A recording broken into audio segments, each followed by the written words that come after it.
La France bouge. Que sont-ils devenus ?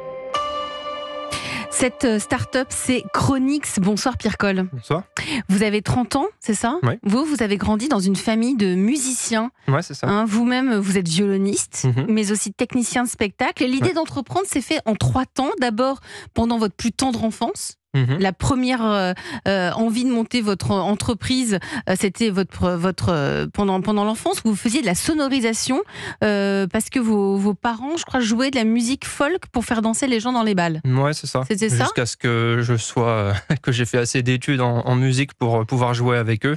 Je sonorisais le groupe en fait. Vous sonorisez le groupe. L'autre élément, c'est quand vous étiez étudiant, vous étiez à l'université Lille 3, vous avez fait un master sur le rapport entre les instruments classiques et contemporains. Sur lesquels on vient ajouter de l'électronique. Donc là aussi, vous poursuivez cette ligne des spectacles, de l'univers musical. Ouais, j'étais plus dans le domaine du coup de la psychologie, mais l'idée c'était de comprendre comment justement on vient à joindre de la technologie à des instruments anciens.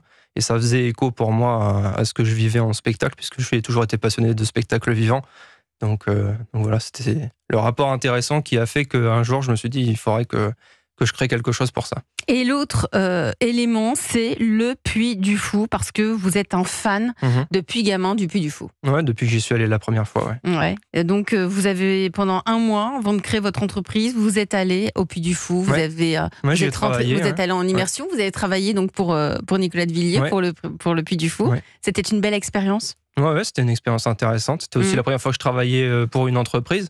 Donc c'était une première expérience, c'était la bonne, je dirais, pour mon profil. Et puis ça m'a donné encore plus envie de continuer, de voir un peu ce que je pouvais faire pour améliorer ce que je voyais améliorer. Et donc en 2017, vous avez créé Chronix. Chronix, c'est quoi ? Vous aussi, vous allez pitcher. Est-ce que vous êtes prêt, Pierre ? Ouais. Allez, on vous écoute, c'est à vous. Donc Chronix, c'est une société d'innovation technologique principalement pour le monde du spectacle, sans s'y limiter, mais c'est surtout, ça sort d'une intuition, l'intuition que pour la création d'émotions dans le spectacle vivant, il faut faire disparaître la technique. Et parce que justement on met l'accent sur l'humain, et l'idée c'est de venir justement toucher le cœur du spectateur. Et pour faire ça, il ne faut pas justement ébrécher le lien qu'on a avec le spectateur à cause de la technique. Donc nous, notre idée, c'est de venir rendre la technique assujettie à ce qui se passe sur scène, c'est-à-dire que les acteurs sont libres de leurs mouvements, et c'est la technique qui suit. On vient synchroniser l'audio, la vidéo, la pyrotechnie, etc. Donc on a créé tout un tas d'accessoires et de technologies différentes pour faire ça. C'est ce qu'on a mené notamment au Puy du Fou sur des glaives connectés qui permettaient de retransmettre les sons en temps réel pour en augmenter l'immersivité. Et l'idée, c'est ça, c'est vraiment que le spectateur baigne dans l'écosystème, soit en immersion, et ne se rende pas compte qu'il y a des prothèses techniques à droite à gauche, que ça lui paraisse naturel. Comme quand on est dans un film avec un casque sur les oreilles, on se rend compte de rien, on vit l'histoire, et quand c'est terminé, on se dit voilà, j'étais dans l'histoire. Merci pour votre pitch, Pierre Coll. Vous êtes le fondateur et le président de Chronix. Donc, grâce à vous, vous permettez notre immersion totale dans l'univers du spectacle. Ouais, c'est ça. Nicolas de Villiers, vous êtes le président du Puy du Fou, donc vous connaissez Chronix. Vous avez travaillé un peu avec. En fait, Pierre, il est venu Pierre, mais moi je me souviens de Pierre parce que Pierre a fait ses premières expérimentations, je crois, au Puy du Fou. Moi, j'aime beaucoup, voir. Vous donnez votre chance à des startups. Exactement, voir des jeunes qui entreprennent et qui ont des idées nouvelles. Là encore, ça permet de faire progresser nos spectacles et finalement de les mettre à l'avant-garde de ce qui peut se voir de plus extraordinaire dans le monde. Et l'objectif pour le Puy du Fou, c'est d'être capable de présenter des spectacles qui sont uniques au monde. Donc je trouve que l'idée de Chronix, c'est une idée absolument géniale parce que c'est une idée que j'ai vue en expérimentation et qui en effet fonctionne très bien et crée cette réalité du live en fait qu'on a en concert mais qu'en spectacle souvent on a du mal à rendre. Donc c'est très intelligent. Et Pierre a dit une chose qui me paraît aussi très pertinente, c'est de faire en sorte que la technologie ne se voit pas et qu'elle soit au service de la mise en scène. Et qu'elle soit au service. Ça me fait penser un peu à l'intelligence artificielle, Fabrice Marcella, que cette intelligence artificielle soit au service de l'humain et pas l'inverse. C'est souvent ça qu'on dit dans la France Bouge. Oui, et puis de façon générale, toutes ces technos un peu qui peuvent faire peur, ne pas les voir, effectivement, ça nous permet de mieux accepter leurs usages. Donc IA et autres. Et moi, j'avais une question, c'est de savoir si le Puy du Fou était une référence désormais pour vous qui vous permette d'exporter ou en tout cas de développer votre business avec d'autres types de clients.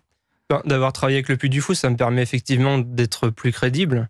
Mais ça reste surtout pour moi une guideline en fait, de me dire parce qu'on me propose de plus en plus de projets hyper techno Et ça me permet de me dire, si j'étais au Puy du Fou, dans le spectacle vivant, est-ce que vraiment j'irais jusqu'à ce point-là?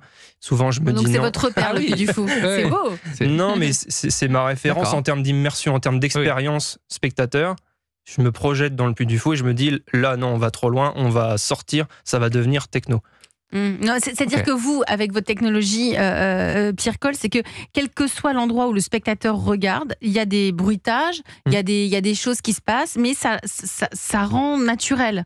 On a l'impression d'être dans la scène, finalement. Ouais, c'est ça. Vous avez participé, vous avez travaillé sur le spectacle de Gladiator, c'est ça, au Puy du Fou? Oui, c'est ça. Ouais. Ouais. C'était il y a combien de temps? C'était sur le Signe du Triomphe, c'était en 2017. C'est quoi vos besoins aujourd'hui, Pierre Coll, pour développer? Vous êtes combien chez Chronix? Aujourd'hui, on est toujours 2. Je dirais que le Covid a mis un sacré frein, donc on est en train de se restructurer. On a dû prendre des projets qui n'étaient pas dans le spectacle vivant entre-temps pour continuer à survivre.